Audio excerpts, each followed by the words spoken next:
Hello guys, welcome back to my channel. So ಏನಪ್ಪ ಚಲ vlogs ಮಾಡೋದು ಬಿಟ್ಬಿಟ್ಟಿದ್ದೇನಾ ಅನ್ಕೊಂಡಿದ್ರ? ಇಲ್ಲ ಫ್ರೆಂಡ್ಸ್, ತುಂಬ ಬ್ಯುಸಿಯಾಗಿದ್ದೆ, ಅದಕ್ಕೋಸ್ಕರ ವ್ಲಾಗ್ಸ್ ಮಾಡೋಕ್ಕಾಗಿಲ್ಲ. ಸೊ ಈ ವಿಡಿಯೋನ ಪೂರ್ತಿಯಾಗಿ ನೋಡಿ, ಸ್ಕ್ರಾಲ್ ಮಾಡಬೇಡಿ. ಇವತ್ತು ನನ್ನ ಫ್ರೆಂಡ್ಸ್ನ ಇಂಟ್ರಡ್ಯೂಸ್ ಮಾಡಿಸ್ತೀನಿ ನಿಮಗೆ. ಸೊ ಇವತ್ತು ಶನಿವಾರ ಬೆಳಗ್ಗೆ ಬೇಗ ಎದ್ದು ನನ್ನ ಫ್ರೆಂಡ್ ಗ್ಯಾರೇಜ್ಗೆ ಗಾಡಿ ಸರ್ವಿಸ್ ಮಾಡ್ಸೋಣ ಅಂತ ಹೊರಟೆ. ಅಲ್ಲಿ ಬಂದು ನೋಡಿದ್ರೆ ಸೆಡೆ ನನ್ನ ಮಗ ಅಂಗಡಿನೇ ಕ್ಲೋಸ್ ಮಾಡ್ಬಿಟ್ಟವನೆ. ದೇವ್ರು ನಿಂಗೆ ಒಳ್ಳೇದು ಮಾಡ್ತದ.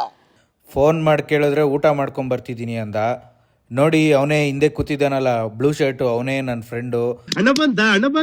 ಬಂದಿದ ತಕ್ಷಣ ಗಾಡಿ ಪಾರ್ಟ್ಸ್ ಎಲ್ಲ ಬಿಚ್ಚಿಟ್ಟು ವಾಷಿಂಗ್ಗೆ ತಗೊಂಡೋದ್ವಿ. ವಾಷಿಂಗ್ ಹತ್ರ ಬಂದು ಫುಲ್ಲು ಗಾಡಿ ವಾಶ್ ಮಾಡಿಸಿಸ್ದೆ. ತುಂಬ ದಿನ ಆಗೋಗಿತ್ತು ವಾಶ್ ಮಾಡಿ. ವಾಷಿಂಗ್ ಮುಗಿಸ್ಕೊಂಡು ಅಂಗಡಿ ಹತ್ರ ಬರೋ ಅಷ್ಟೊತ್ತಿಗೆ ನನ್ನ ಫ್ರೆಂಡ್ ದರ್ಶನ್, ನನ್ನ ಫ್ರೆಂಡ್ ಗಡಿ ನನ್ನ ಮಗ ಬಂದಿ ನೋಡ್ರಿ ಅಂದಿ.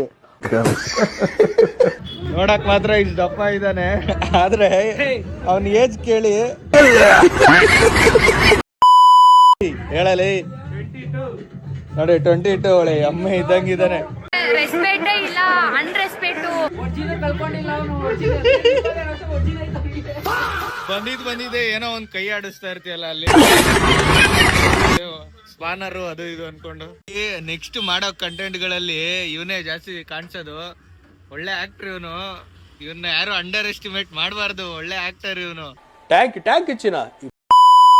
ಸೊ ನಮ್ಮ ದರ್ಶನ್ ಅವನ ಆಟೋಗೆ ಏನೋ ಹೋಲ್ ಮಾಡ್ತಿದ್ದ, ಹೊಸ್ದಾಗೇನೋ ಬ್ಯಾಟ್ರಿ ಬೇರೆ ಹಾಕ್ಸಿದಾನೆ ಅಂತ. ನಮ್ಮ ದರ್ಶನ್ನ ಮಾತಾಡ್ಸ್ತಾ ನನ್ನ ಗಾಡಿನೂ ರೆಡಿ ಮಾಡ್ತಾ ಇದ್ದ ದಿನಿ. ನೋಡಿ ಫ್ರೆಂಡ್ಸ್, ಇವನು ಕಾರ್ ಇಟ್ಕೊಂಡು ಆಟೋ ಓಡಿಸ್ತಾನೆ. ತಡಿಯ ನನ್ನ ಮಗನೆ ತಿಂತಿನ್ ನೋಡು, ಡುಮ್ಮ ಒಳ್ಳೆ ಪ್ರೆಗ್ನೆಂಟ್ ಲೇಡಿ ತರ ಆಗೋಗ್ಬಿಟ್ಟವನೆ.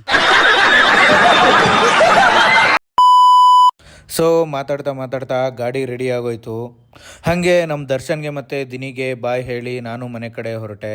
ಸೊ ಸಿಗೋಣ ನೆಕ್ಸ್ಟ್ ವಿಡಿಯೋದಲ್ಲಿ. ಜೈ ಶ್ರೀರಾಮ್.